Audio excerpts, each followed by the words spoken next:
បាទសួស្តីបងប្អូនទាំងអស់គ្នាបាទថ្ងៃនេះខ្ញុំបាទនឹងមកធ្វើវីដេអូថ្មីមួយយកមកចែករំលែកជូនដល់បងប្អូនដែលជាអ្នកនិយមចូលចិត្តលេង TikTok ឲ្យចេះផុសវីដេអូចូលទៅក្នុង account TikTok របស់បងប្អូនមានអ្នកចូលមើលវីដេអូយើងបានច្រើន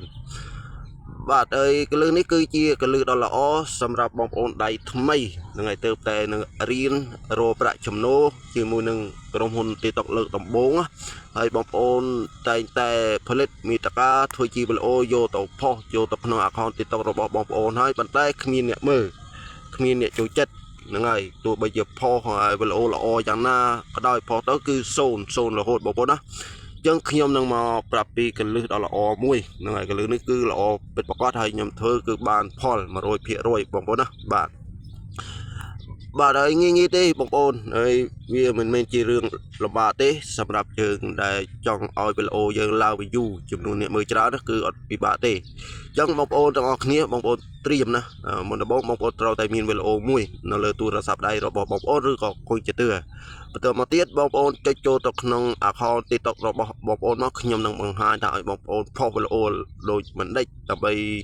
ផុសទៅមានគេចូលមើលច្រើន KK បងប្អូនណាហ្នឹងហើយចឹងបងប្អូនទាំងអស់គ្នាចូលមកក្នុង account TikTok របស់បងប្អូនមកបាទ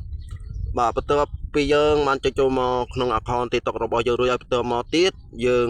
ចូលទៅស្វែងរកវីដេអូមួយណាដែលយើងមិនរឹងយកទៅផុសចូលទៅក្នុង account TikTok របស់យើងអញ្ចឹងបងប្អូនមកចុចត្រង់កន្លែងសញ្ញាបូកមកចុចតាមខ្ញុំមក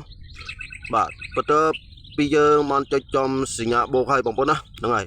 តមកទៀតបងប្អូនមកចុចត្រង់កន្លែងនេះបងប្អូនកន្លែងខ្ញុំធ្វើដៃឃ្វាតខ្ញុំមកនេះបងប្អូនឃើញនេះបងប្អូនមើលតាមអ្វីដែលខ្ញុំបង្ហាញចុចទៅនឹងមកដើម្បីយើងចូលទៅស្វែងរកមើលវីដេអូរបស់យើងយកមកធ្វើការផុសតមកយើងមកចុចត្រង់កន្លែងសញ្ញាបូកនេះបន្តទៀតបងប្អូនណាហ្នឹងហើយយើងចុចទៅនឹងបកមកបាទអូខេបន្ទាប់ពីយើងបានចុចទៅនឹងរួចហើយយើងនឹងឃើញមានវីដេអូរបស់យើងដែលយើងបានថតបន្រងយកមកផុសយកទៅក្នុង account TikTok របស់យើងអញ្ចឹងខ្ញុំសូមជ្រើសរើសយកវីដេអូដែលមានរូបគោនេះបាទខ្ញុំចុចចំពីលើបន្ទាប់មកទៀតយើងមកចុចត្រង់កន្លែងពាក្យថារួចរាល់បាទបន្ទាប់មកយើងនឹងឃើញវីដេអូយើងបងប្អូនណាបន្ទាប់មកយើងយកដៃមកចុចចំពីលើវីដេអូយើងមកបាទចុចឲ្យចេញលេខ1ពើក្រហមដូចខ្ញុំចេញមកបាទបន្ទាប់មកទៀតបងប្អូនទាំងអស់គ្នាមកចុចត្រង់កន្លែងពាក្យថាបន្ទាប់ណាភាសាខ្មែរបើភាសាអង់គ្លេសទៅនឹងគេដាក់ថា nick បងប្អូនមកចុចចំពីលើទៅនឹងបកមកបាទអូខេបន្ទាប់ពីយើងបានចុចទៅនឹងរួចហើយបន្តមកទៀតបងប្អូនមកចុចបញ្ជូនត្រង់កន្លែងពាក្យថាបន្តទៀតមកបាទចុចទៅនឹងបកមកបាទចុចចំពីលើនឹងមកអូខេមកដល់ចំណុចត្រង់កន្លែងនេះគឺជាចំណុចសំខាន់សម្រាប់ដែលយើងធ្វើឲ្យវីដេអូយើងផុសទៅមានអ្នកមើលច្រើន KK បងប្អូនត្រូវតែចាំហ្នឹងហើយអញ្ចឹងអ្វីដែលយើងធ្វើបន្តបងប្អូនក៏លេខមកមើលត្រង់កន្លែងមានសញ្ញារូបទ្រង់ជ្រូកឯងហើយត្រង់តែហ្នឹងគេដាក់ថាស្លាកទ្រង់ជ្រូកអញ្ចឹងបងប្អូនមកចុចចំទៅលើនឹងពណ៌មកបាទបន្តមកទៀតបងប្អូនទាំងអស់គ្នាបងប្អូនវាយតាមខ្ញុំបងប្អូនចុចឲ្យចេញជាភាសាអង់គ្លេសមកបាទបន្តមកបងប្អូនចង់ឲ្យវីដេអូហ្នឹងមានអ្នកមើលល្មិចអញ្ចឹងបងប្អូនវាយអក្សរ M ក៏បានអក្សរ K ក៏បានដែរបងប្អូនដាក់អក្សរ M មកបាទបន្តមកបងប្អូនមើលត្រង់ទៅនេះបងប្អូនក៏លេងមើលត្រង់កន្លែងនេះបងប្អូនមើលសញ្ញាទ្រង់ជ្រូកហើយមានអក្សរ M បងប្អូនមកមើលត្រង់កន្លែងនេះឃើញគេដាក់ការបង្ហោះ 16.4M មានន័យថាយើងដាក់នឹងបើសិនជាវីដេអូយើងផុសទៅគេនឹងសរសេរដាក់ទ្រង់ជ្រូកហើយគេដាក់អក្សរ M នឹងឃើញមានវីដេអូយើងនឹងនៅក្នុងនឹងដែរហើយបងប្អូនណាអញ្ចឹងបងប្អូនចុចចូល M មកហើយបន្តមកទៀតបងប្អូនធ្វើអញ្ចឹងទៀតមកបងប្អូនដាក់ទ្រង់ជ្រូកបាទវាយទ្រង់ជ្រូកហើយបងប្អូនចុចអក្សរ M ទៀតមកបាទហើយបងប្អូនរួមមើលទៅបាទអាកន្លែង ME នេះបាទការបង្ហោះមានចំនួន160បាទ 168M បាទអញ្ចឹងយើងយកអានឹងមកបាទអូខេហើយយើងចុចអានឹងដែរបងប្អូនណានឹងយើងចុចដែរហើយយើងចង់ដាក់អីទៀតយើងចង់ដាក់ឲ្យវីដេអូហ្នឹងមើលបានប្រមាណ K អញ្ចឹងយើងចុចអក្សរ K មួយមកនេះបងប្អូនឃើញទេបាទអក្សរ K ការបង្ហោះមានដល់ 11.1M បាទអានេះមានដល់ 72.6M បាទយើងដាក់ចឹងមកបាទ បាទបន្ទាប់ពីយើងដាក់ចឹងរួចហើយបងប្អូនណាយើងមិនមិនធ្វើអ្វីទេបងប្អូនមកចុចពាក្យថាបង្ហោះទៅជាការស្រេចហ្នឹងហើយអាហ្នឹងគេថាកលឹះដ៏ល្អសម្រាប់បងប្អូនដែលចង់ឲ្យវីដេអូរបស់បងប្អូនផលទៅមានអ្នកមើល KKMM បងប្អូនហ្នឹងហើយបងប្អូនដែលមើលវីដេអូរបស់គេផុសចូលទៅក្នុង TikTok ណាបាទពេលដែលផុសទៅបងប្អូននឹងឃើញនេះកន្លែងយើងដាក់នេះណានៅខាងក្រោមវីដេអូរបស់គេបាទវីដេអូខ្លះមើលទៅដល់ MM ក៏មានដែរបងប្អូនហ្នឹងហើយមិនមែនត្រឹម K ទេណាបាទចូលដល់ M ក៏មានដែរបាទអូខេហើយបងប្អូនចុចបង្ហោះមកអានេះខ្ញុំគ្រាន់តែលើកឧទាហរណ៍ទេណាហ្នឹងហើយខ្ញុំអត់ផុសទេព្រោះវីដេអូនេះខ្ញុំផុសរួចហើយខ្ញុំសូមធ្វើការបញ្ជាក់ទៅកាន់បងប្អូនមួយកន្លែងទៀតបើសិនជាបងប្អូនចង់ឲ្យវីដេអូរបស់បងប្អូនណាបាទជនជាតិបរទេសមើលបងប្អូនត្រូវតែឧស្សាហ៍ចូលមកដាក់ផែនទីការកំណត់ផែនទីនៅលើវីដេអូយើងផងបាទពេលខ្លះបើសិនជាវីដេអូយើងនឹងបាទធ្វើតាកតងទៅនឹងជនជាតិយើងផុសទៅជនជាតិគាត់មើលអត់ឃើញទេមើលឃើញតែខ្មែរអញ្ចឹងយើងអត់សូវបានប្រាក់ចំណូលពី TikTok ប្រហែលទេអញ្ចឹងបងប្អូនដើម្បីយើងកំណត់ផែនទីទៅលើវីដេអូរបស់យើងឲ្យវីដេអូនឹងធ្លាក់ទៅក្រៅប្រទេសបងប្អូនមកចុចអាកន្លែងសញ្ញាព្រួយកន្លែងដែលខ្ញុំខ្វៀតទៅខ្វៀមកនេះបងប្អូនឃើញគេដាក់ទេទីកន្លែងមានន័យថាយើងកំណត់ទីកន្លែងវីដេអូយើងផុសទៅដើម្បីឲ្យប្រទេសណាមើលបានខ្លះបងប្អូនណាបាទមកដល់ចំណុចត្រង់កន្លែងនេះបងប្អូនអាចវាយឈ្មោះប្រទេសបាទដូចជាប្រទេសថៃប្រទេសអាមេរិកប្រទេសអូស្ត្រាលីអីបងប្អូនវាយទៅ